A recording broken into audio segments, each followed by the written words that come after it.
Doble ang kasubo sang pamilya Jimenez ang magluntad ang sunog sa ila compound sa Zone 3 Barangay Bacau, Mandurriao pasado las 3 ang hapon, Desyembre 9. Base sa initial nga interview kay Barangay Tanod Rodolfo Binyas, ginaligar kandila ang gintunaan sang sunog kag leyon nga ginkuha ang lungon sang magluntad ang sunog. Sa initial nga impormasyon, mayara sang 4 ka pamilya kag 5 ka balay sa sulod sang compound sa pamilya Jimenez kag ginaligar gikan sa kwarto ni Felix Semena nagsugod ang kalayo. Dugang pasini nakabati sang lupok kaginali lang nga nag-ibol ang kalayo. Suno pa kay Francis Ayan Jimena nakabugtaw ini sang magluntad ang sunog kag bangod himo sa light material sukon plywood ang dingding sang ila balay, madasig nga nagdako ang kalayo nga natupok ang 4 ka mga balay.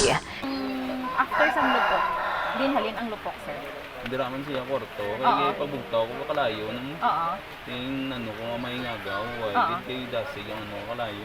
Oo. Ang bata mo, di ba, sir, na haya? Sa interview naman kay punong barangay Joel Alvarado, ginkasubo niya ang natabo sa nasambit nga pamilya bangod sa nasugunugan sila samtang ginahamyang pa ang ilang minatay. Handa naman magbulig ang opisyales sang barangay Bacau paagi sa paghahatag sang temporaryo nga ilistara nila sa barangay hall ukon sa gym.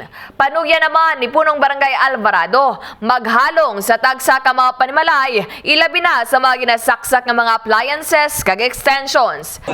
So, mayara kita nga kung gusto nila may pagasailuan kita dito, available man ang aton ski hall dito kag ang aton gym, pwede naton mabutang dira sa ila kung gusto gid nila, pero wala to naton ang decision sang sini nga mga pamilya. Sa karon, padayon pa ang investigasyon sang arson investigator sa makatapos ang Bureau of Fire and Protection. Kagini si Kabanderang Kim Kaluyo, nagabandera sang matuntun nga serbisyo publiko kag kalingawan sa Iloilo. Radyo Bandera. Ang ining nga balita ang ginadulong sa inyo sang DTX Coffee Mix. Himo sa natural nga sangka pareho sang amarkuso, chia seeds, sugared cane extract powder. DTX Coffee Mix. Nakakapi ka na, naka-detox ka pa. DTX Coffee Mix. Mabakal sa mga butika.